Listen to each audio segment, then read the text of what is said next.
দর্শক, শিরোনাম দেখে বুঝতে পারছেন যে জেনারেল ওয়াকারুজ্জামানকে নিয়ে বৈষম্য বিরোধী আন্দোলনের নেতা হাসনাত আব্দুল্লাহর একটি ফেসবুক স্ট্যাটাস, যেটি গতকাল বাংলাদেশ সময় রাতের বেলায় মধ্যরাতে তিনি দিয়েছেন, যে জেনারেল ওয়াকার আওয়ামী লীগকে পুনর্বাসনের একটি পরিকল্পনার কথা তাকে বলেছেন। তার সেনা বাহিনীর ভেতরে যে তার যে বাসস্থান, সেখানে তাদের একটি মিটিংয়ে তিনি এই কথাটি বলেছেন এবং তিনি যুক্তি দিয়েছেন যে কেন আওয়ামী লীগকে আবারও রাজনীতিতে আসতে হবে, না হলে বিশ্বের কাছে গ্রহণযোগ্য হবে না, ইত্যাদি ইত্যাদি অনেক কিছু। এই বিষয়টির পরেই বাংলাদেশের ছাত্র সমাজের একটি প্রতিক্রিয়া, সাধারণ মানুষের মধ্যে একটি প্রতিক্রিয়া, রাজনৈতিক যে দলগুলো আছে তাদের মধ্যে একটি প্রতিক্রিয়া, সব মিলিয়ে রাজনীতি আবার একটি গরম পরিস্থিতি, এই যে একটি অন্যদিকে টার্ন নিচ্ছে এমন একটি অবস্থা। তো এই সার্বিক পরিস্থিতি, সার্বিক বিষয় নিয়ে আমরা কথা বলবো। আমার সঙ্গে যোগ দিচ্ছেন, কারো বিস্তারিত পরিচয় দেওয়ার কিছু নেই, আমার সঙ্গে যোগ দিচ্ছেন আপনাদের অত্যন্ত প্রিয় মানুষ পিনাকি ভট্টাচার্য। কোনো বিশেষণে যাওয়ারই কোনো সুযোগ নাই, পিনাকিদা আপনাকে স্বাগত জানাচ্ছি। ধন্যবাদ। এবং আমার সঙ্গে যোগ দিচ্ছেন আপনার প্রিয় মানুষ ইলিয়াস হোসেন। ইলিয়াস, আপনাকে স্বাগত জানাচ্ছি। আসসালামু আলাইকুম। তো দাদা, এই যে পরিস্থিতি, জেনারেল ওয়াকারের হঠাৎ করে, আমি আজকে শিরোনামটা দিয়েছি মানে জেনারেল ওয়াকারের নেকাব খুলে গেছে। নেকাবটা আসলে মুখোশ না, নেকাবটা জাস্ট একটা আড়াল, যেটি আসলে বোরকার সঙ্গে পড়া হয়। তো এটা মুখোশও বলতে চাই নাই, এই জন্য নেকাবটা, এই জন্য শব্দটা ব্যবহার করা হয়েছে। যে ওনার হঠাৎ যে নেকাব খসে পড়লো, আহতরা এখনো হসপিটালে, 1 বছরও হয় নাই, মানে এরকম একটা রক্তাক্ত বিপ্লবের 1 বছরও পূর্ণ হয় নাই, কিন্তু এর মধ্যে উনি ইনক্লুসিভ ইলেকশনের কথা ভাবছেন, উইদাউট আওয়ামী লীগ এটি হবে না। অথচ দেখেন যে 3টা ইলেকশন হয়ে গেছে যেখানে বিএনপি ছিলই না। তো মানে তখন কিন্তু ওনারা তো মানে যার যার স্ব অবস্থানেই তো ছিলেন না, কেউ একবার কারোর মধ্যে কোনো প্রতিক্রিয়া আমরা কিন্তু দেখি নাই। তো হঠাৎ করে এই বিষয়টা কেন আসলো, বা আপনি ইঙ্গিত দিচ্ছিলেন, আমরা কিন্তু বিভিন্ন সময় কথা বলছিলাম। পাশাপাশি জেনারেল ওয়াকার কিন্তু গত 7 মাসে আওয়ামী লীগের যারা ঘনিষ্ঠ তাদের কাউকে কিন্তু সরান নাই, মানে সবাই বহাল ছিল। তো আপনার কাছ থেকে শুরু করি, পিনাকিদা, আপনার কাছ থেকেই শুরু করি। প্রথমে সবারই একটা প্রশ্ন যে আসলে ওয়াকার সাহেব কি চাচ্ছে, কেন এরকম করছেন। হ্যাঁ, এবং গত 25শে ফেব্রুয়ারি থেকে উনি যে অ্যাগ্রেসিভ ভাবে অ্যাড্রেস করছেন, সেই অ্যাগ্রেসিভনেস এর পিছনে কারণটা কি। আমরা ছোটবেলায় গ্রাম দেশে আমরা দেখতাম যে গ্রাম দেশে বাঁশঝাড় থাকতো, এবং বাঁশঝাড়ের ওইখানে অন্ধকার, দুই দিক দিয়ে বাঁশ টাস ঝাড় ইয়ে হতো, এবং মনে করা হতো যে ওইখানে ভূত পেতনি থাকে, জিন ভূতের আসর টাসর হয়। এবং ওই জায়গা দিয়ে যাওয়ার সময় আমরা জোরে গান গাইতাম আর কি, জোরে জোরে কথা বলতাম যেন জিন ভূতের আসরটা যেন না পড়ে। তো ওয়াকার সাহেবের অবস্থা হয়েছে এইরকম আর কি, উনি জোরে জোরে গলার জোর বাড়ায় উনি দেখানোর চেষ্টা করতেছে যে উনি ভয় পান নাই, কিন্তু আসলে উনি ভয় পেয়েছেন। ঘটনা হচ্ছে উনি কিসের ভয় পান? ভয়টা হচ্ছে জাতিসংঘের সেই রিপোর্ট, যে রিপোর্টটা আমি বলছি যে এটা একটা বিস্ফোরক, এবং এটা পাতায় পাতায় ছত্রে ছত্রে লেখা আছে কোন বাহিনীর কে কে কিভাবে মানুষের মানবাধিকার লঙ্ঘন করছে, গণহত্যা চালাইছে, গণহত্যার সহযোগী হয়েছে, এভিডেন্সকে ধামাচাপা দেওয়ার চেষ্টা করছে, এবং সমস্ত জায়গায় সুপিরিয়র রেসপন্সিবিলিটিতে ওয়াকার সাহেব, এবং ওয়াকার সাহেব এই বিচারটাকে এড়াতে চান। এটাই হচ্ছে ওনার এই জোরে জোরে কথা বলা এবং ইনস্টিটিউটকে বিতর্কিত না করতে বলার আহ্বান জানানোর পেছনের কারণ। এখন মুশকিলটা হচ্ছে কি, যে এই রিপোর্টটা তো আর প্রফেসর ইউনূসের সরকার তৈরি করেনি, রিপোর্টটা তৈরি করছে জাতিসংঘ।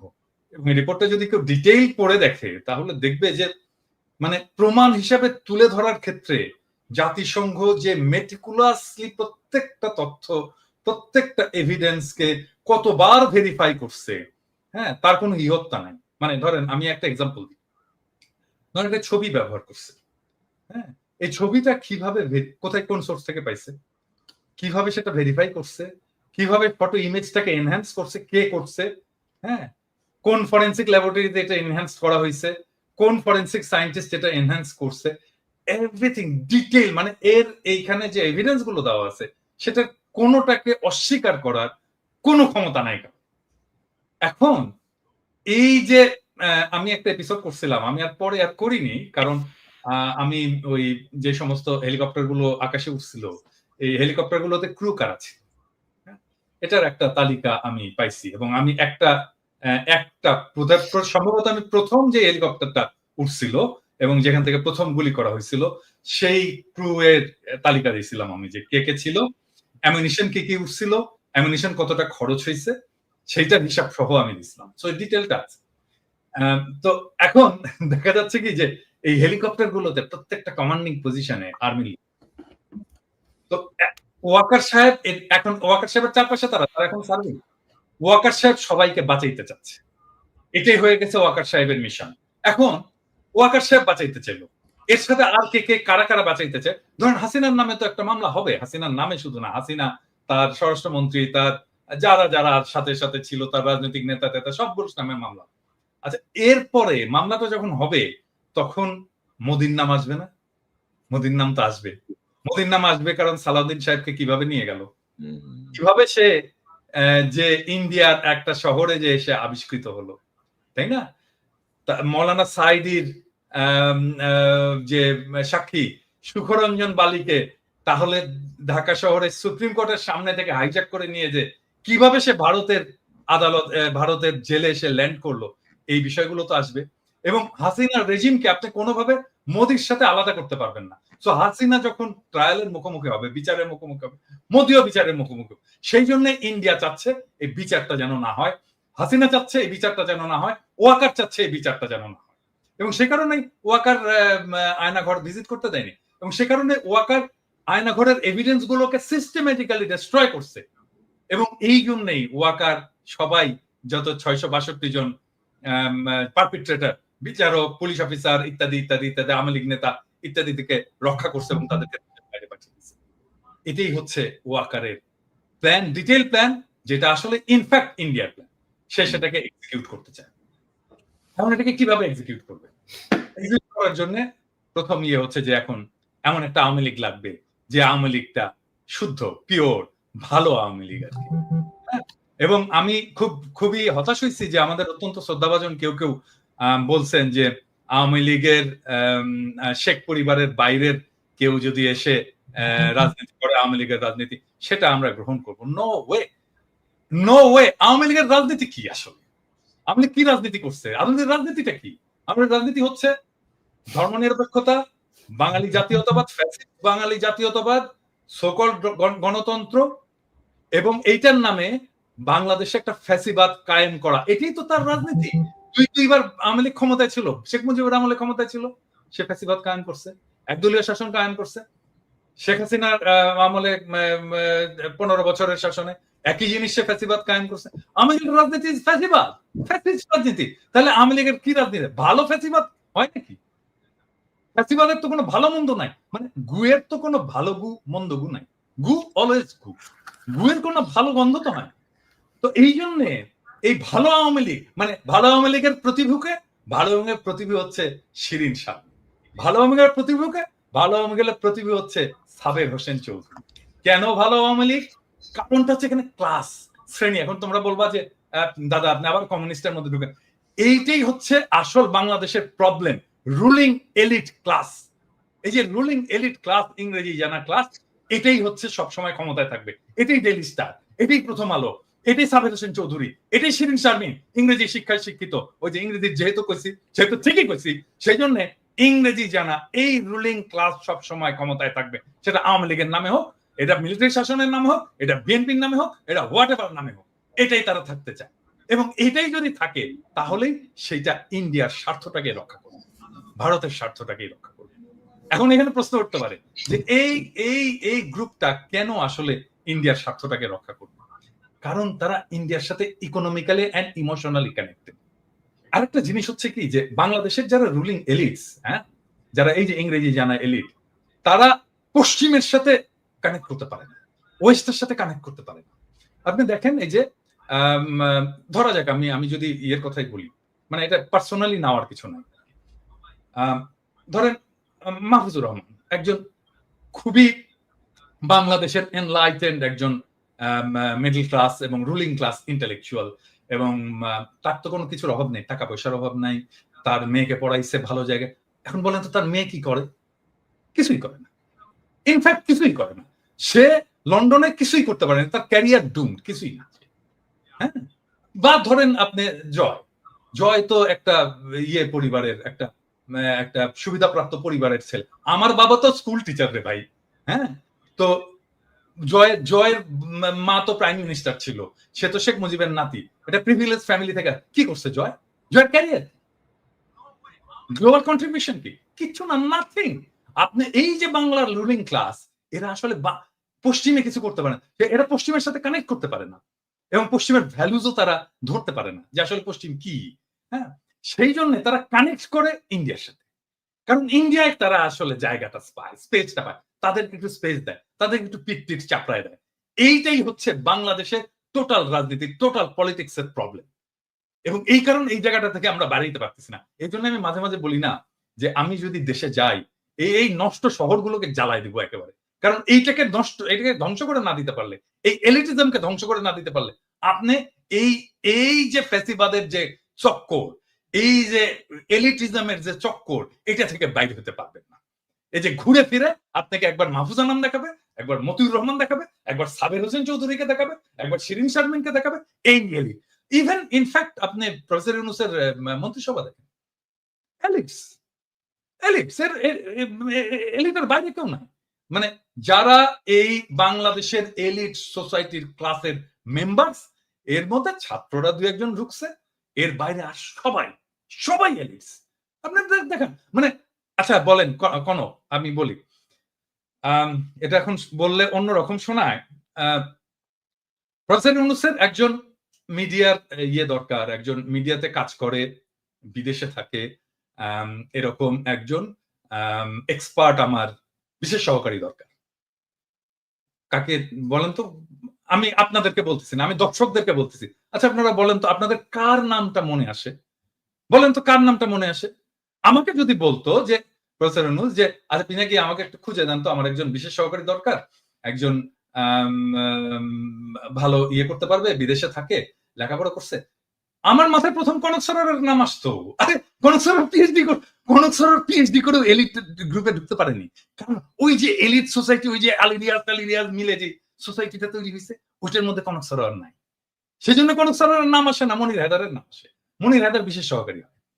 হ্যাঁ, তো এইটা তো প্রবলেম আমাদের। এটা তো শুধু প্রবলেমটা, এইটা শুধু মানে Awami League, BNP, professor Yunus problem না, এটা টোটাল বাঙালি এই সেকুলার এলিট সোসাইটির প্রবলেম। এবং এখান থেকে আসছে এই আওয়ামী লীগের পুনর্বাসনের এই জায়গাটা।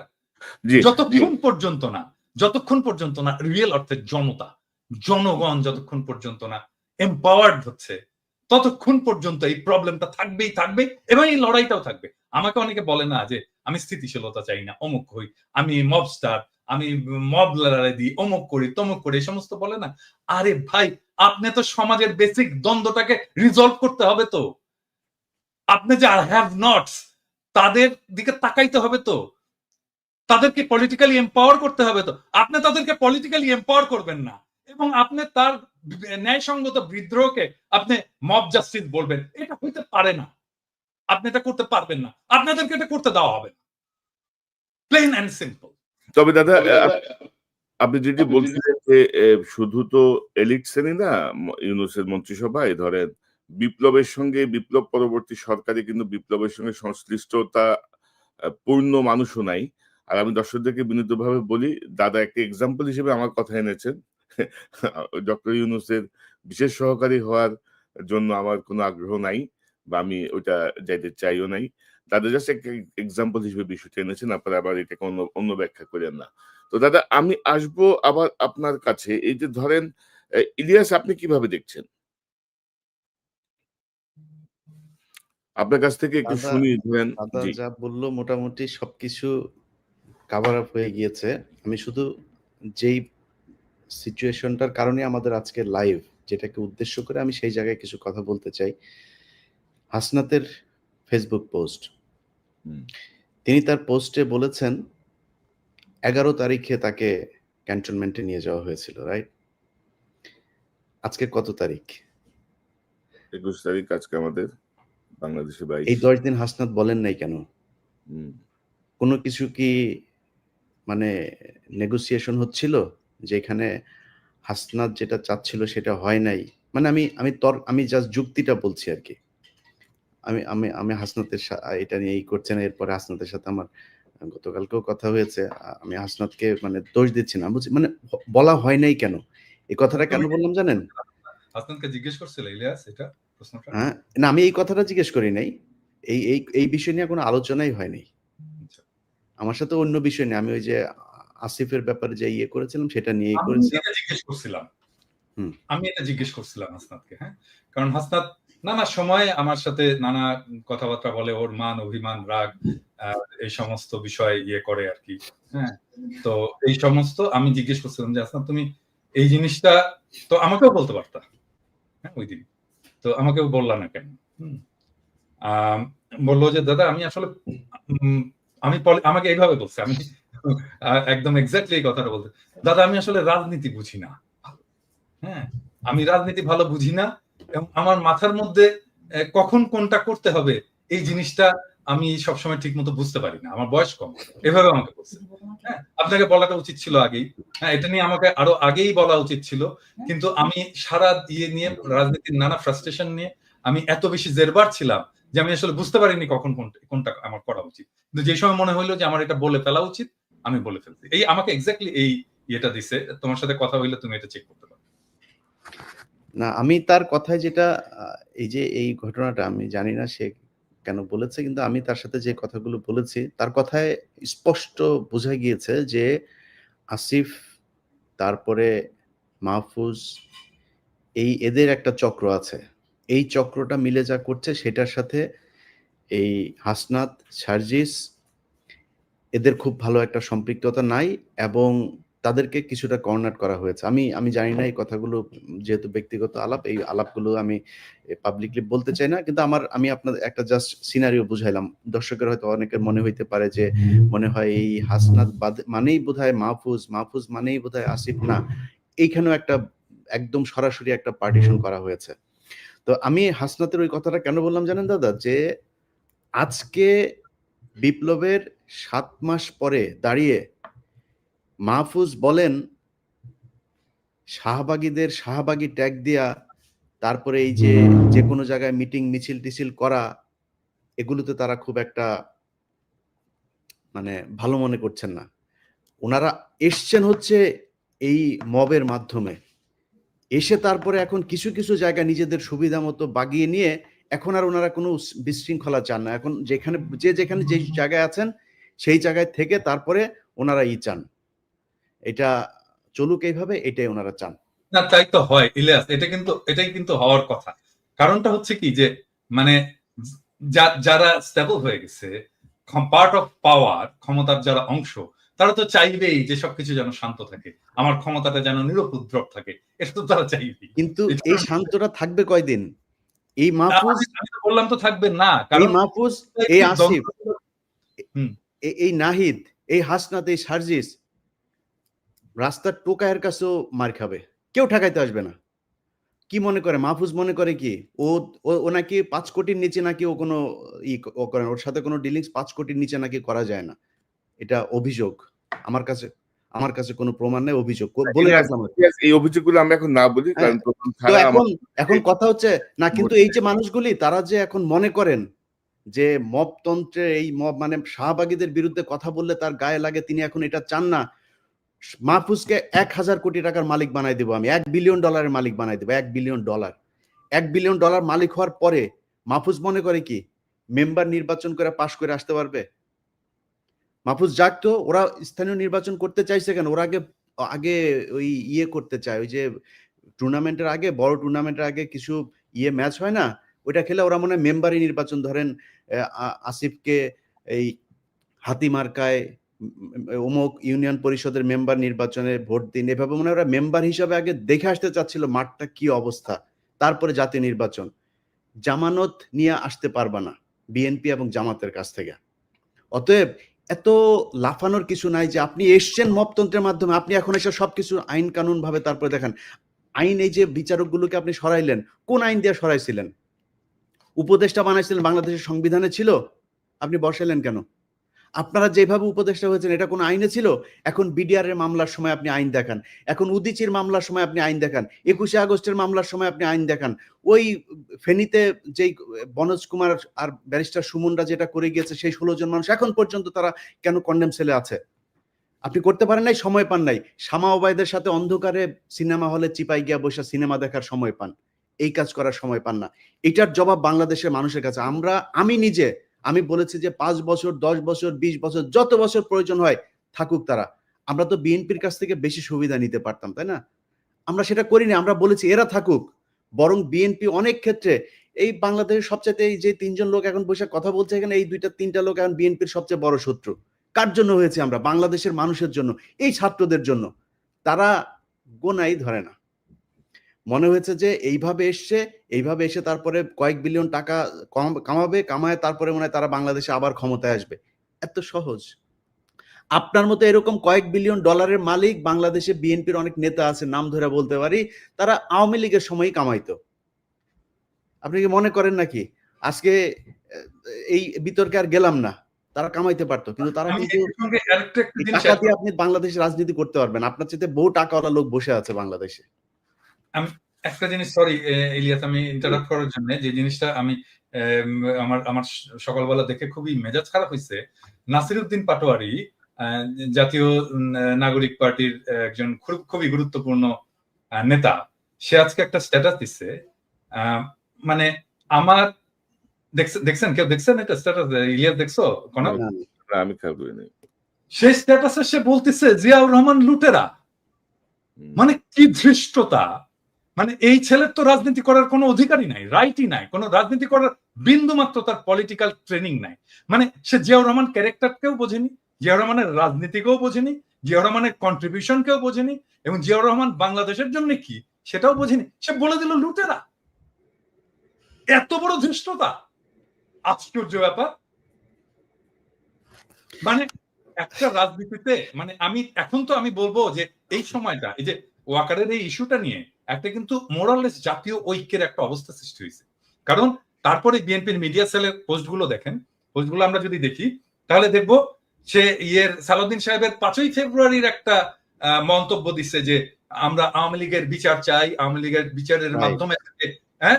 তারপরে যতগুলো মিডিয়া সেলের পোস্ট সব প্রো পিপল, আমরা যা চাই সেইখানে।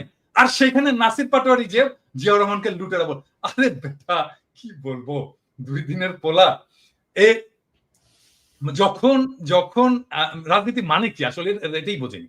রাজনীতি মানে তো ফ্রেন্ডশিপ তৈরি করা, বন্ধুত্ব তৈরি করা। তুমি বন্ধু বানাবা, তুমি যতজনকে পারবা বন্ধু বানাবা, তোমার স্ফিয়ার অফ ইনফ্লুয়েন্স বানাবা। এখন আমরা বলবো যে বিএনপি, আমরা যেটা চাই সেই জায়গায় বিএনপি আসছে, স্বাগতম, আসেন আমরা একসাথে কাজ করি। এই আওয়ামী লীগকে আপনারাও চান না, আমরাও চাই না। আপনি চান বিচার, আমাদের হয়তো সামান্য কিছু আছে, তফাৎ আছে কিন্তু আসেন আমরা বসে আমরা একসাথে কাজ করি। এবং এই সময়টা আসলে আমাদের তৈরি করা উচিত যে আমরা যতগুলো রাজনৈতিক দল আছে, আমাদের যত মত আছে, অ্যান্টি ফ্যাসিস্ট মত আছে, তাদের একসাথে আসার বসার একটা বাস্তব শর্ত তৈরি হয়েছে। আসেন আমরা একসাথে বসি, ডায়ালগ করি, আওয়ামী লীগ প্রশ্নে আমরা একসাথে একটা সিদ্ধান্ত নিই। এবং আমার মনে হয় আমরা বাকি সবাই ইনক্লুডিং বিএনপি আওয়ামী লীগ নিয়ে এখন একটা সিদ্ধান্ত নেওয়ার মতো অবস্থায় আমরা চলে আসছি, এবং দ্যাটস ওয়ান্ডারফুল। আজকে দেখেন 27 নম্বরে হয়েছে, এই যে আওয়ামী লীগ মিছিল করছে এই করে, হ্যাঁ, ঠেকাইছে কারা জানেন? ছাত্র দলের ছেলেরা ঠেকাইছে। আমার তো ছাত্র দলের ছেলেদের এখন স্যালুট দিয়ে বলতে হচ্ছে যে আয় বাবা বুকে আয়, হ্যাঁ, এইটাই তো চাই আমরা, তো এই ছাত্র দল চাই, আমরা তো এই বিএনপি চাই, হ্যাঁ। সো এখন তৈরি হয়েছে একটা অভূতপূর্ব একটা জাতীয় ঐক্যের প্রেক্ষাপট, যেই জাতীয় ঐক্যের উপরে দাঁড়ায় আমরা পরবর্তী জায়গায় যাইতে পারি।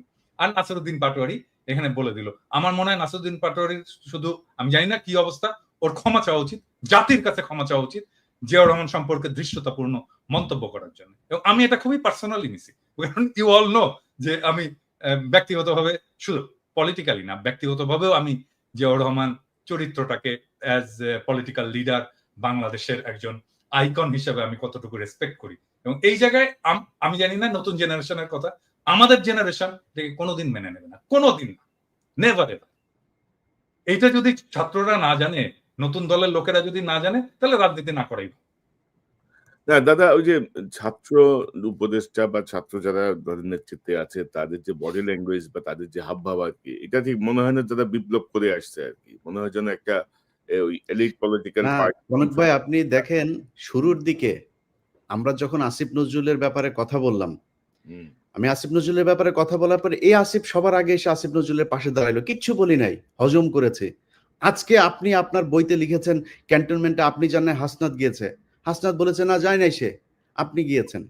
এখন আমরা কোনটা, ক্যান্টনমেন্টে কিছু একটা ঘটেছিল, আমি বলেছিলাম যে ডক্টর ইউনূসকে প্রধান উপদেষ্টা বানাইতে চায়নি, আসিফ নজরুলকে বানাইতে চাইছিল। এখন তো আপনারা স্বীকার করছেন, এতদিন স্বীকার করেন নাই কেন? এতদিন স্বীকার করা উচিত ছিল। তাইলে তো আসিফ নজরুল, আসিফ আজকে যায় মানুষের কাছে যায় বলে যে সে তার আসিফ নজরুলের সাথে তার সম্পর্ক ভালো নাই, ইলিয়াস ভাই কেন আমার পেছনে লাগলো। আরে ভাই আপনার সাথে ভালো সম্পর্ক না আমি কেমনে বুঝবো?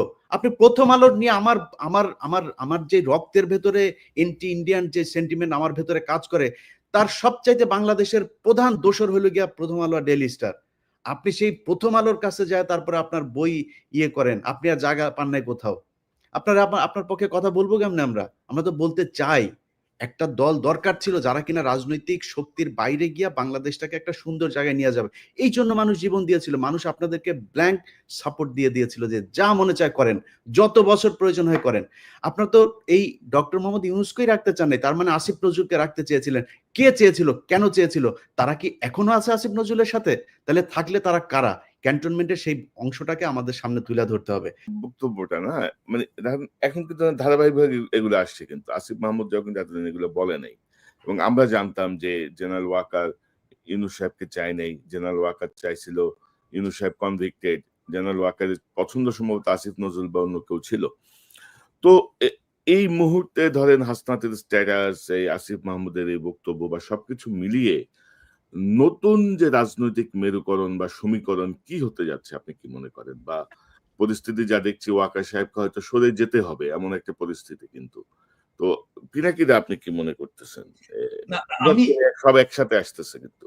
না আমি আমি এইখানে এখন আমি আসলে একটু কনক্লুসিভ জায়গায় যেতে চাই যে এখন আসলে কি করা উচিত। মানে আমাকে অনেকে বলে যে দাদা কোন দিকে যাচ্ছে দেশ, কি হবে না হবে। আমি বলি যে দেখেন দেশের অবস্থা এমন ভোলাটাইল, প্রত্যেক মুহূর্তে প্রত্যেক দিন চেঞ্জ হচ্ছে। এখানে কিছু প্রেডিক্ট করা যায় না। এখানে আপনাকে নেভিগেট করতে হবে। এখানে প্রেডিক্ট করতে পারবেন না, নেভিগেট করতে হবে। সো নেভিগেট কে করবে? নেভিগেট করার যারা অ্যাক্টর আছে তারাই নেভিগেট করবে।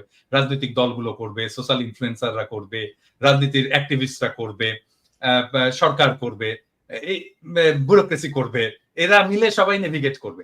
সো এই নেভিগেশনে আসলে কে জিতবে? এই এই ইয়েতে এই প্রশ্নটা চলে আসে যে এইটাতে কি আর্মি জিতবে, এটাতে কি ব্যুরোক্রেসি জিতবে, এটাতে কি ইন্ডিয়া জিতবে? এখানে উত্তর ভেরি সিম্পল। এখানে জনতা যার পক্ষে থাকবে, যাদের পক্ষে থাকবে তারাই জিতবে। হ্যাঁ, আর জনতা তাদেরই পক্ষে থাকবে যারা ন্যায় এবং ইনসাফের পক্ষে থাকবে। তাহলে এখানে প্রশ্নটা হচ্ছে যে ন্যায় এবং ইনসাফের পক্ষে কারা আছে। আমি এইখানে বিনয়ের সাথে প্রফেসর ইউনূসের এই ম্যানেজমেন্ট স্টাইলটার একটু সমালোচনা করতে চাই। যেমন ধরেন প্রফেসর ইউনূসের তো আর্মি চিফকে ডেকে জিজ্ঞেস করা উচিত ছিল যে আচ্ছা আপনি যে বিক্রম মিশ্রের সাথে দেখা করলেন, আপনি কার পারমিশনে দেখা করলেন ভাই? হ্যাঁ, আপনি আমার পারমিশন নিছিলেন? আমি তো defence minister, de facto defence minister. আপনি তো ডিফেন্স মিনিস্ট্রির পারমিশন নেবেন বিক্রম মিশ্রের সাথে দেখা করার জন্য। আমি জানি না এটা প্রফেসর ইউনূস করছেন কিনা, আমার বিশ্বাস এটা উনি করেননি। হ্যাঁ, তারপরে দেখেন ওয়াকার সবার সাথে কথা বলতেছে, বিভিন্ন জনের সাথে কথা বলতেছে, এই সোসাইটির বিভিন্ন লোকের সাথে কথা বলতেছে, অমুক অমুক অমুক অমুক তার সাথে কথা বলতেছে। ইভেন ধরেন হাসনাতের সাথেই বা কথা বলতেছে, কোন ক্যাপাসিটিতে কথা বলতেছে? হাসনাত একজন পলিটিক্যাল লিডার, তাই না? মানে আর্মি চিফের বাসায় যে হাসনাত এরকম পলিটিক্যাল লিডাররা কথা বলবে, এটা বলতে দেবো আমরা? মানে এইটা প্রফেসর ইউনূসের পারমিশন নিছে? তো প্রফেসর ইউনূস এটাকে কিভাবে ম্যানেজ করছেন? আমার ইয়ে হচ্ছে যে প্রফেসর ইউনূসকে ওনাকে ডাকতে হবে, ডেকে বলতে হবে যে আপনি যে এগুলো করছেন আপনি তো পারমিশন নেবেন না। এখন হইতে পারে প্রফেসর ইউনূস আর্মির সাথে সরাসরি ডিল করতে চান না, তো ফাইন, ওনার একজন বিশেষ সহকারী আছেন, একজন জেনারেল আছেন, উনি করুক, এটা ওনাকে দায়িত্ব দিয়ে দিক। কিন্তু আমরা তো এইভাবে ছেড়ে দিতে পারি না। আর্মিকে তো ফ্রি হ্যান্ড দিতে পারি না যে পলিটিক্সে সে একটা রোল রাখবে। নো ওয়ে, এটা আর্মির কাজ না। আর এখন ধরেন মানে আর্মি ডিপ্লয় করা হয়েছিল, একটা আইন শৃঙ্খলা পরিস্থিতি, একটা গ্যাঞ্জাম ট্যাঞ্জাম ছিল, এটি হয়েছে, এখন অনেক হয়েছে। এখন আর্মির ফিরে যাওয়া উচিত, ব্যারাকে ফিরে যাওয়া উচিত, আর্মির ইয়াং অফিসারদের ফিরে যাওয়া উচিত, সৈনিকদেরকে ফিরে যাওয়া উচিত, অনেকগুলো কারণে। এক হচ্ছে এতদিন মাঠে থাকা উচিত না, 2 নাম্বার তারা ক্লান্ত, 3 নাম্বার তাদের প্রফেশনাল ট্রেনিং এর দরকার আছে তোরে ভাই। আর্মিকে তো আমার ট্রাফিক পুলিশ আর এই মব পিটানোর কাজে লাগানোর দরকার নাই, তাকে দেশ রক্ষার কাজে লাগাবো, আমি তাকে ট্রেনিং দেবো, আমি তার স্কিল বাড়াবো, তাকে ক্যান্টনমেন্টে যে তার যুদ্ধবিদ্যা শেখাবো, আমি সে ক্যান্টনমেন্টে ফিরে যাক। আর্মিকে দ্রুত ক্যান্টনমেন্টে ফিরিয়ে নিয়ে যাওয়া হোক এবং ফিরিয়ে নিয়ে যেতে তাদেরকে বিশ্রাম এবং তার পরবর্তী কাজের মধ্যে লিপ্ত করা হোক, এবং সেটার জন্য সিভিল প্রশাসনটা ফাংশনিং হতে পারতেছে না আর্মি, কারণ মনে করতেছে ও আচ্ছা আর্মি এসে তো এটা ট্যাকেল করবি, আমার তো এটা যাওয়ার দরকার নেই। এই জায়গাটাকে একটা খুবই স্ট্রিক্ট প্রফেসর ইউনূসকে একটা রোল নিতে হবে, যেন আর্মি কোনোভাবেই পলিটিক্স নিয়ে কোনো ধরনের চিন্তা ভাবনাই না করে। এটা তো আর্মির কাজ না রে ভাই, এটা তো ওয়াকারের কাজ না। আপনি এটা কেন বলতে চাচ্ছেন? মানে কোন নির্বাচন ইনক্লুসিভ হবে কোনটা হবে না, এটা তো সেনাবাহিনীর প্রধানের চিন্তা করার বিষয় না, এটা রাজনৈতিক সরকার বা সরকারে যারা আছে তারা দেখবে। আর আপনি যেটি বলছেন দাদা, ম্যাজিস্ট্রেসি পাওয়া নিয়ে মাঠে থেকেও তো খুব বেশি আমরা সুফল কিন্তু পাইনি, মানে কোনো বিষয় নিয়ে আমরা খুব বেশি যে সুফল পেয়েছি তা কিন্তু না। এবং জেনারেল ওয়াকারের এই বক্তব্যটা বা আমি একটু রেসপেক্টফুলি কনক তোমার কথার সাথে একটু ডিসএগ্রি করতে চাই, কারণটা হচ্ছে কি আমার কাছে তো ডেটা আছে, মানে একদম ভেরি সলিড ওই ক্রাইমের ডেটা আছে এবং ক্রাইম আসলেই কমেছে। আমি যদি জানুয়ারি 2024 থেকে আমি যদি এই বিপ্লব পূর্ব ডেটাগুলো দেখি, তার সাথে যদি বিপ্লব পরবর্তী ডেটাগুলো দেখি, সিগনিফিকেন্টলি ক্রাইম কমেছে, অপরাধ কমেছে। না দাদা, আমি যেটা বলতে চাচ্ছি, বোঝাতে চাচ্ছি সেটি হচ্ছে যে মানে আমাদের যে প্রত্যাশা, মানে আমাদের কাছে আমরা যখন আর্মি নিয়ে কথা বলি, আর্মির কাছে কিন্তু আমাদের প্রত্যাশা অনেক বেশি। এবং আপনি যদি দেখেন যে ফুল ম্যাজিস্ট্রেসি পাওয়ার নিয়ে আর্মি থাকার পরে পুলিশ নাই, ভরসার জায়গা ছিল একটাই যে আর্মি কন্ট্রোল করবে, কিন্তু সেই জায়গাটায় এটা নিয়ে আপনি কথা বলেছেন বা আমরাও কথা বলেছি, বিভিন্ন জায়গায় যে আওয়ামী লীগের যেসব অফিসার গুলো বসানো কমান্ডে, তারা বলছে এসব চুপচাপ বসে থাকো, মানে এরকম মতো এসছে। তো যেটা আমাদের আর্মিকে ক্ষতিগ্রস্ত করছে, ওইটাই আমি বলতে চাচ্ছি আর কি, যে ফুল ফ্লেজের কাজ হয় নাই। আপনি বারবার বলেছেন জেনারেল ওয়াকারকে কাকে কাকে সরাতে হবে, কি কি করতে হবে, আমরা বলেছি, মানে কেউ কিন্তু কোনো রেদওয়ান যে ওই যে গুলি করলো, যে বিজিবিতে পোস্টেড ছিল, গুলি করলো সরাসরি সাবমেশিন গান দিয়ে, তাকে আর্মি রেখে দিছে। এটাই মানে দাদা, কোথাও কিন্তু কোনো শুনতেছে না, যেমন ওয়াকার সাহেব শুনতেছে না, ধরেন ইউনূস স্যার ওনার মন্ত্রিসভা নিয়ে আমরা এত কথা বলতেছি, সেই ঘুরে ফিরে কিন্তু সেই ট্র্যাশ গুলাই বসে আছে, কিন্তু চেঞ্জ হচ্ছে না কিন্তু। তো এগুলো আলটিমেটলি ডক্টর ইউনূসকে একটা পর্যায়ে যে মেলাইন করবে, একটা পর্যায়ে ক্ষতিগ্রস্ত করবে। এখনো হয়তো উনি বুঝতে পারছেন না, বাট অলরেডি তার প্রসঙ্গে অনেক কথা আসছে যে উনি কেন এদেরকে নিয়ে রাখছেন, বসায় রাখছেন এই লাইবিলিটিস গুলো। তো কথা কিন্তু কেউ শুনতেছে না, আর্মিও শুনতেছে না, সরকারও শুনতেছে না, এই হচ্ছে গিয়ে আমাদের অবস্থা। তো এখন আপনার কি মনে হচ্ছে এই যে ধরেন হাসনাতের এই বক্তব্য বা আসিফের এই বক্তব্য সবকিছু মিলিয়ে কোনো পরিকল্পিত কোনো কিছু কি আপনার কাছে মনে হয় দাদা? মানে কেউ পরিকল্পনা করে এই ঘটনাগুলো ঘটাচ্ছে কিনা, মানে পরিকল্পনা করে একটার পর একটা ঘটনা এসে ধরেন জিনিসটাকে অন্য কোনো শেপে যাবে কিনা?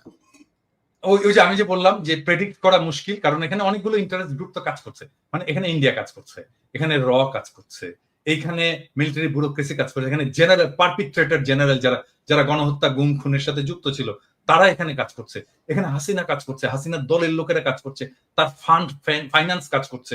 হ্যাঁ, তো এই যে একটা কমপ্লেক্স এর মধ্যে আমরাও কাজ করছি, ডেফিনেটলি আমরা জনগণকে জানাচ্ছি, আমরা জনগণকে উদ্বুদ্ধ করছি, জনগণ আমাদের কথা শুনছে, এখানে আমাদেরও রোল আছে। সো এই যে মাল্টিপল ফ্যাক্টর যে কাজ করছে বিভিন্ন দিক থেকে, তো এটা ট্রাজেক্টরি কোন দিকে যাবে, মানে এটা কোন দিকে নিয়ে যাবে দেশটাকে, সেটা প্রেডিক্ট করা মুশকিল।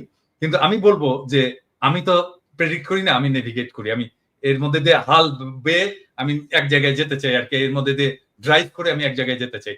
সো আমি ড্রাইভ করে যাব যেটা ন্যায় ইনসাফের পক্ষে, এবং আমরা সবাই থাকবো, জনগণকে আহ্বান জানাবো যেটা ন্যায় এবং ইনসাফ সেই জায়গায় থাকবেন। এবং আমি 4টা জিনিস বলছিলাম, কনকা মনে আছে কিনা, আমি আবার বলি সবাইকে, আমি 4টা জিনিস নিয়ে আমি কাজ করি এবং আমি চাই এটা আমাদের জাতীয় ঐক্যের ভিত্তি হওয়া উচিত। নাম্বার 1, বাংলাদেশে আওয়ামী ফ্যাসিবাদ জীবনে ফিরবে না, আমরা ফিরতে দেব না।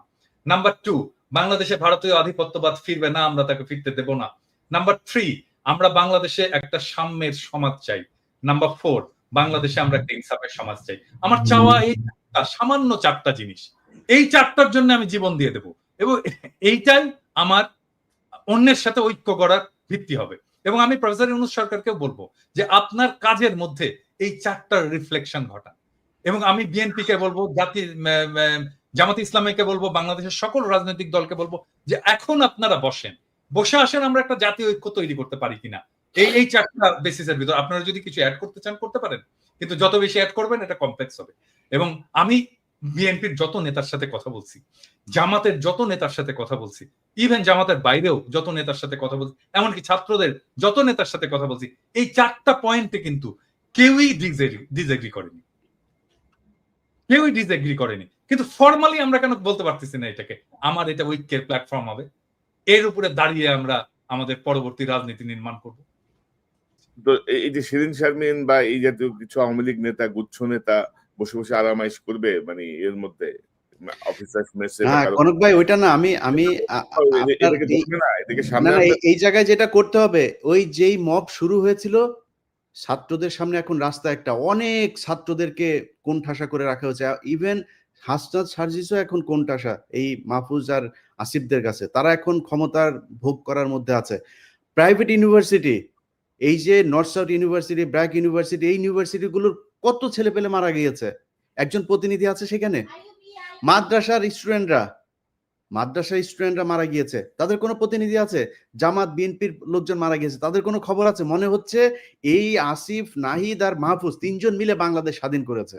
মাহফুজ কোন জায়গায় ছিল? মাহফুজ মাঠে কোথায় ছিল? আমরা এটা দেখতে চাই, ভিডিও ফুটেজ দেখতে চাই। মাহফুজ মাঠের কোন জায়গায় ছিল? সামনাসামনি সে ফাইট করেছে? কোথাও ছিল না। আচ্ছা, তিনি এখন মাস্টার মাইন্ড হয়ে গিয়েছেন। এখন এই যে জিনিসগুলো করা হয়েছে, আমি মনে করি আমার সাথে অনেকে যোগাযোগ করে, প্রাইভেট ইউনিভার্সিটির বিশেষ করে একটা বিশাল বড় গ্রুপ আছে, এই গ্রুপগুলো চায় তারা এদের ব্যাপারে, আমি বলি যে দেখেন ভাই, ওরা যেভাবে চালাচ্ছে চালাক, যেহেতু তারা 5 তারিখের একটা পক্ষ, আমি তাদের প্রতি একটা সফট কর্নার ছিল, কিন্তু আজকে বলছে যারা যারা আছেন সবাইকে, ইভেন কি ভিপি নুরুল হক নূরের দল, তার কন্ট্রিবিউশন নাই এখানে আছে নাকি? নূরের কোনো কিছু আছে নাকি? আমি বলি ভাই, আমি আমার কথা বলি, আপনার কথা বলি, বলেন কষ্টের কথা আজকে বলি। আজকে যেহেতু আলোচনা এসছে নতুন করে, আমার নামে মামলা আছে, এই মামলাগুলো সরানো উচিত না? এমন কোন উপদেষ্টা কেউ ফোন করেছে আমাকে এখন পর্যন্ত যে ভাই কি হয়েছে, কোথায় আছে আপনার মামলা? আসিফ নজরুলের ওই নারী কেলেঙ্কারি করবো, তখন আসিফ নজরুল ফোন করে, ইলিয়াস আপনার কি কি আছে আমার একটু দেন। আরে বেটা, তোর কাছে আমার দেওয়া লাগবে কেন? তুই আগে চাইছিস আমার কাছে? আগে চাস নাই কেন? আগে যদি চাইতি তাহলে তোর আমি দিতাম। এরপরে আজ পর্যন্ত কেউই করে নাই, কেউ করে নাই। আমরা এটার কোনো পক্ষ না?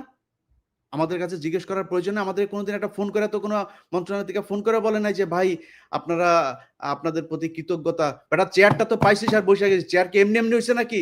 এই বাংলাদেশে আজকে যে মানুষের যেই ভারত বিরোধী যে মনোভাব, এটা ইলিয়াস, পিনাকি, কনক স্যার তারা তৈরি করেছে, এই জন্য হয়েছে। এত সহজে আসে নাই। যেই সময় আপনারা কথা বলতে পারেন নাই, যেই সময় কনক স্যারের বোন জেলখানায় ছিল, সেই সময় আপনারা কই ছিলেন? কোথায় ছিলেন? কি ছিল? একটা পোস্ট করতে পেরেছেন ফেসবুকে? এখন মুখ বড় করে অনেক বিএনপির নেতাও বলে ফেলেন যে বাইরে বসে কিছু মানুষ খায়া দেয়া কাম পায় না। এই কথাটা 7 মাস আগে বলতি, তাইলে বুঝাইতাম। 7 মাস আগে বলিস নাই কেন? তো আমি মনে করি বাংলাদেশে সবাইরে তো ঢালাওভাবে বলা সম্ভব না। জামাত, বিএনপি, হেফাজত, এই প্রাইভেট ইউনিভার্সিটি, পাবলিক ইউনিভার্সিটি, এই যে এখন দেখেন যেখানে যাচ্ছে তারা মার খাচ্ছে। কারণ কি? কারণ ওই পক্ষটা তাদের এই কার্যক্রমকে পছন্দ করে না। সো আমি মনে করি তাদের কালকে থেকে যেখানে যেখানে সময় টিভিতে এখন পর্যন্ত খুনিরা বসে অফিস করে। ভাই খুনি কেমনে অফিস করে? তা বলেন তাহলে যে কেউ মারা যায় নাই। আপনি হত্যা মামলার আসামিরা আপনি অফিস করতে দেন, এটা কোন ধরনের নাটক? আশিক রহমান, এই যে আরটিভির হত্যা মামলার আসামি, কই? আপনি তারা ধরেন না। সো কালকে থেকে লিস্টিং করতে হবে কোন কোন অফিসে এখন পর্যন্ত হত্যা মামলার আসামিরা আছে, আওয়ামী লীগের দোষর আছে, সেই অফিসে যায় তারপরে বাই ফোর্স তাদেরকে ওইখান থেকে সরাইতে হবে। সাংবাদিক, প্রথম আলোর যেসব সাংবাদিকরা এই বাংলাদেশে ভুয়া জঙ্গি বানায় তারপরে তাদেরকে 12 বছর গুম করে রেখেছে, তাদের কি করতে হবে? সবচাইতে বড় কাজ যেটা, সেটা হচ্ছে যারা এই 12 বছর গুম ছিল, ভাই আপনারা লোক পান না, কারে কোথায় বসাবেন, কে ভালো মানুষ? আরে ভাই ভালো মানুষের দরকার নেই, খারাপ মানুষের নিয়ে বসান। মনে করেন গুম ছিল, এরা খুব খারাপ মানুষ, ওরে নিয়ে বসান, ও যাই করুক, অন্তত বিট্রে করবে না। আওয়ামী লীগকে আনার জন্য ওরা কোনো কাজ করবে না, কারণ ওরা 12 বছর গুম ছিল। এই লোকগুলির কোথাও বসানো নেই, গুম ঘরে নিয়ে যায় পরিদর্শনে, সেখানে হাসিনুর রহমানরে নিয়ে যায় না। আপনি কোন দেশে আছেন? আপনার এই ওয়াকারের গায়ে আগুন জ্বলে যায় হাসান নাসের আর আসিনুরের নাম শুনলে। আপনি কে ওয়াকার মিয়া? আপনার জীবনের সবচাইতে বড় পাপ, আপনি যে দোজকে যাবেন, আপনি নাকি মাগরিব থেকে এসা পর্যন্ত আপনি নাকি কোরআন ছাড়া কিছু বুঝেন না। আমাদেরকে বুঝায় গেল ভাই, আজকে বলি নামটাম না বলি, আমার আর কনক ভাইরে আর্মির প্রতিনিধি দল আইসা নিউ ইয়র্কে এসে বুঝায় গেল উনি মাগরিব থেকে এসা পর্যন্ত কারোর সাথে দেখা করেন না, কোরআন শরীফ পড়েন। এইভাবে নাকি কেমনে পরে চশমা চোখে দিয়ে এইভাবেও দেখা গেল না, একদম সামনে বসা। আমরা বিশ্বাস করলাম। আমরা কিন্তু তারপর থেকে পিনাকি দাদার কাছে আমি মাপ চাই আজকে। পিনাকি দাদা আমারে বলছে যে তুমি ইয়ারে কেন করলা, ওয়াকারে কেন ব্ল্যাঙ্ক সাপোর্ট দিলা। আমাকে দাদা ইয়ে করেন, দেখেন বিডিআর এটা নিয়ে ভালো একটা রেজাল্ট আসবে। ফারাবির এখন পর্যন্ত ছাড়ে নাই। আমারে বললো ইলিয়াস আপনি কি চান? আমি বললাম আমি চাই বাংলাদেশের আলেমগুলো, যেই আলেমরা, যেই ছাত্রদল, ছাত্র শিবির, যেই ইয়েগুলো লোকগুলোকে শেখ হাসিনা 12 বছর জেলে পাঠিয়েছিল তাদের সবাই ছাড়বেন। ফারাবির নাম ধরে বলেছে, ফারাবির এখন পর্যন্ত ছাড়ে নাই। তো পিনাকিদার কথা সেদিন না শুনে আমার ভুল ছিল, আজকে বুঝতে পারলাম। এই জন্য পিনাকিদার কাছে সরি বললাম। অতএব এই জায়গাগুলো ঠিক করতে হবে। আমরা কারোর আর বিশ্বাস করি না, আবার ফের সেই জায়গায় আসতে হবে। যারা আছেন কালকে থেকে লিস্টিং করতে হবে, লিস্টিং করে তারপরে ঠিক করতে হবে কোথায় কোথায় কোন কোন অফিসে আওয়ামী লীগের দালাল আছে। দল নিষিদ্ধের আগে এদেরকে আগে এখান থেকে সরাইতে হবে। নাইলে যারা এখন এই যে আওয়ামী লীগের লোকজন দেখেন, বিএনপির ভাই এবং জামাতের ভাইদের বলি, তারা এখন আপনাদের দলে যাওয়ার জন্য পারাপারি করে না, কালকে দেখবেন সবার আগে আপনারে ধরবে। অতএব জামাত, বিএনপি কোনো দলের মধ্যে কোনো ভাগাভাগি নাই। আপনাদের ভেতরে রাজনৈতিক সমস্যা থাকবে, খুনোখুনি হবে, মারামারি হবে, সব হবে, এক জায়গায় এক হইতে হবে। সেটা হচ্ছে আওয়ামী লীগ বাংলাদেশে কোনোভাবে পুনর্বাসিত হইতে পারবে না। ব্যাস, এই জায়গায় আর কোনো কিছু নাই। সবাই প্রস্তুতি নেন, আবার বিপ্লব শুরু হবে ইনশাআল্লাহ। দাদা আপনার কোনো মন্তব্য? আমার নামেও কিন্তু একটা মামলা শুধু খালাস হয়েছে, তাও এটা কিন্তু কেউ উদ্যোগ নেয়নি। কারণ আমার মামলার সাথে ছিল মুশফিকুল ফজল আনসারী আর ওই যে আশিক ছেলেটা তো খুব নামকরা অ্যাক্টিভিস্ট এবং খুব উদ্যমী ছেলে। ও নিজে এটা করছে, সেই জন্য ওর সাথে সাথে আমার মামলাটা খালাস হয়েছে। কিন্তু আমার অন্য মামলাগুলো কিন্তু কোনোটাই খালাস হয়নি, সবগুলোই আছে। আরে আমারও তো একই অবস্থা। আমার তো বোধহয় মামলা 4টা না 5টা, তার মধ্যে একটা গেছে রাষ্ট্রদ্রোহ, যেটা তারেক রহমান সাহেব 1 নম্বর আসামি। ওইটা তাও গিয়েছে, কারণ হচ্ছে 21 টিভির চেয়ারম্যান ওইটার আসামি ছিল, ওনারা যেহেতু কাজ করেছে এখানে, নাইলে হয়তো ওইটাও যাইতো না। আর বাকি দিয়েছে মানে ডিজিটাল সিকিউরিটি একেবারে আরো 3-4টা আছে, আমার জানিও না, মানে কারোর কোনো খোঁজ খবরও নাই রে দাদা। আমরা তো মানে কি বলবো আর কি। তো দেখা যাক, নতুন মেরুকরণ একটা শুরু হয়েছে মনে হচ্ছে। এই ভালো হইলে ভালো, না হইলে তো সব সোজা হয়ে যাবে। তো দেখা যাক কি দাঁড়ায়। জানা পিনাকি ভট্টাচার্য আপনাকে ধন্যবাদ, অসংখ্য ধন্যবাদ। ইলিয়াস হোসেন আপনাকে ধন্যবাদ। নিশ্চয়ই আমরা পর্যবেক্ষণে রাখি সামনের পরিস্থিতি কোন দিকে যায়, সে অনুযায়ী নিশ্চয়ই আমরা আমাদের আলোচনা বা বিশ্লেষণ করে ধরবো। ভাই একটা কথা বলতে চাই, এক লাইন, পিঠের চামড়া একটারও থাকবে না। যারা মনে করেন না যে এরে না ওরে, ওরে না এরে, আপনি টাকা পয়সা কামায়, মাহফুজ বলেন, নাহিদ বলেন, আসিফ বলেন, আওয়ামী লীগ যদি নাকি কোনোভাবে পুনর্বাসিত করেন, পিঠের চামড়া একটারও থাকবে না। ছাত্রদল, ছাত্র শিবিরের সাথে অলরেডি তো গ্যাঞ্জাম শুরুই হয়েছে।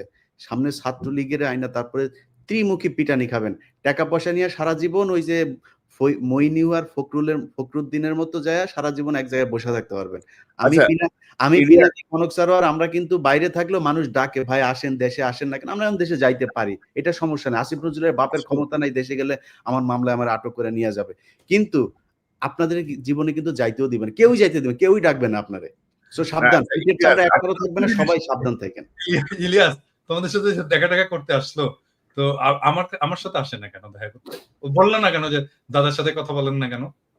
কি ডরাই না? আমার এখানে আসার দাদা এই জিনিসগুলো আমাদের তাদের সাথে আমরা প্রমিস করেছি যে আমরা আপনাদের এই বিষয়গুলো, এই আপনার নামটাম কারা কাদের সাথে কি মিটিং হয়েছে এগুলো নিয়ে আলোচনা করবো না। তারপরে বলি কারণটা কি। কারণটা হচ্ছে আমি যে বিডিআর এর কাজটা করছিলাম, এই বিডিআর এর এই বিষয়টা নিয়েই তাদের যুক্তি দেখেন, সেনাবাহিনীর যুক্তি শোনেন। যুক্তি হচ্ছে কনক সারোয়ার, ইলিয়াস হোসেন, পিনাকি ভট্টাচার্য, আপনাদের এই দেশের অসামান্য অবদান, আপনাদেরকে যথাযোগ্য সম্মাননা দিয়ে দেশে আনা হবে, আপনাদের সম্মান দেওয়া উচিত আমাদের। আচ্ছা, এখন কি করতে হবে? সেনাবাহিনী নিয়ে করা যাবে না, বিডিআর নিয়ে করা যাবে না। বিডিআর নিয়ে কি হয়েছে? বিডিআর নিয়ে করলে নাকি এটা নাকি সেনাবাহিনীর সুনাম ক্ষুণ্ণ হবে। ১ ২ নাম্বার পয়েন্ট হচ্ছে এখানে অনেক মহিলা রেপ হয়েছে, এদের নাম প্রকাশ পেয়ে যাবে। কত লেম একটা যুক্তি আপনি চিন্তা করেন। এটা হয়ে যাবে। তো আমি বলেছি যে আপনি আমরা এই পৃথিবীতে এখন পর্যন্ত, আমি তো সাংবাদিকতায় যতটুকু আমার প্রশিক্ষণ নেওয়া হয়েছে, আমি তো কোথাও শুনি নাই যে কোনো রেপ হওয়া কোনো নারীর নাম কোনো গণমাধ্যম প্রকাশ করতে পারে, আনলেস শি ইজ ডেথ। মারা যাওয়ার পরে আপনি তার নাম প্রকাশ করা যাবে, কিন্তু মারা যাওয়ার আগ পর্যন্ত আমরা তার নাম, ছবি কোনো কিছুই প্রকাশ করি না। তা আমরা বলবো কেন? আর এটা গোপন একটা তদন্ত হবে কারা কারা করেছে। যে বিডিআর এর সৈনিকরা ধর্ষণ করেছে তাদের ফাঁসি দিয়ে দিবেন, যারা ছাড়া পেয়েছে তাদেরকেও ধরবেন, Yes, যারা it is- সাক্ষীদের ভেতরে অনেকে ক্রিমিনাল আছে it is- তাদেরকে ধরবেন, ধরে নিয়ে তাদের ফাঁসি দিবেন। আমি তো না করি না, আমি বিচার চাই, বরং আপনাদের চাইতে বেশি বিচার চাই আমি। সো আপনারা না, করেন এই yes, যুক্তি, এই আমি যুক্তিতে তোমাকে- বিডিআর এর নিয়ে কাজ করতে না। তো আমি বিডিআর এর প্রোগ্রামটা করেছি অনেক সেন্সর করে দাদা। এইটারে নিয়ে যদি আসল কথা যদি বের করা যায়, তাহলে সেনাবাহিনী যারা মারা গিয়েছে তাদের মধ্যে অনেকের পোলাপানের মান সম্মান নিয়ে রাস্তায় বার হইতে পারবে না। যাদেরকে আমরা শহীদ বলি এদের মধ্যেও ২-৪ জন আছে যাদের পোলাপান রাস্তাঘাটে বের হইতে পারবে না মান সম্মান নিয়ে। সব দোষ বিডিআর এর এখানে দিয়া, এবং ওই যে এটা শুনি নাই দেখেই কিন্তু তার পরের দিনই কিন্তু ওই সেনাপ্রধান বলেছে ফুল স্টপ। আমাদের ওই মিটিং এর পরের দিনই কিন্তু ফুল স্টপ। ২৪ তারিখের ঘটনা তাইলে। হ্যাঁ, মিটিং এর পরের দিনই ফুল স্টপ। মানে না, আমি একটা বিষয় বলি যে দাদা দেখেন যে বিডিআর বা সেনাবাহিনীর সম্মান, এই যে নতুন যে কমিশনের যে সে অনুযায়ী হাসিনা যে বিচার করে গেছে সেই বিচারে কিন্তু কমিশন হাত দিতে পারবে না। ওই বিচার কিন্তু বহাল, কিন্তু ওই আইন বহাল, ওই বিচার বহাল, তদন্ত বহাল, সবই বহাল। ওইটা একটা চ্যাপ্টার। কমিশনের হচ্ছে সেকেন্ড চ্যাপ্টার। কমিশন কিন্তু এটা ইন্টারফেয়ার করতে পারবে না। তো এখানে তো বোঝা যায় যে বিডিআর এর জায়গাটা রিয়েলি উন্মোচন হোক, এটা বর্তমান সময়ের অনেকেই চাচ্ছে না। তো আমার মনে হয় যে আমরা আজকে আর বড় না করি আমি এখানে। just একটা সেন্টেন্স একটু বলতে চাই, একটা সেন্টেন্স বাংলাদেশের সমস্ত রাজনৈতিক দলগুলোকে, যে ভাই উত্তর পাড়ার সাথে ঘুটু করা বন্ধ করেন, ওখানে যাওয়া বন্ধ করেন। আপনারা যদি যান, কে কে যাচ্ছেন ধরবো একটা করে, আর একেবারে কচ্ছপের কামড় দিয়ে কিন্তু ধরবো। উত্তর পাড়ার সাথে পলিটিক্যাল পার্টির কোন ধরনের কোনো আলোচনা চলবে না আজকে থেকে। এবং এটা নিয়ে তত্ত্বাবধায়ক সরকারেরও এটা একটা উদ্যোগ নেওয়া উচিত, যেন এইখানে এইটাই শুরু করে। একবার হলো এই এমবেসি গুলোতে যে ধর্ণা দেওয়া, আবার শুরু হয়েছে উত্তর পাড়াতে যে ধর্ণা। জনগণের কাছে যাও রে ভাই, জনগণের কাছে যাও, ওইটাই রাজনীতি। ওর জন্যই রাজনীতি করো, উত্তর পাড়ার জন্য করো না, আর এমবেসির জন্য। একটা জিনিস দাদা, সেটা হচ্ছে যে আমরা এই আলোচনায় হয়তো সেনাবাহিনীর কষ্ট হইতে পারে যে আমরা সেনাবাহিনীর বিরুদ্ধে, আমরা সেনাবাহিনীকে এই দেশের রক্ষক মনে করি।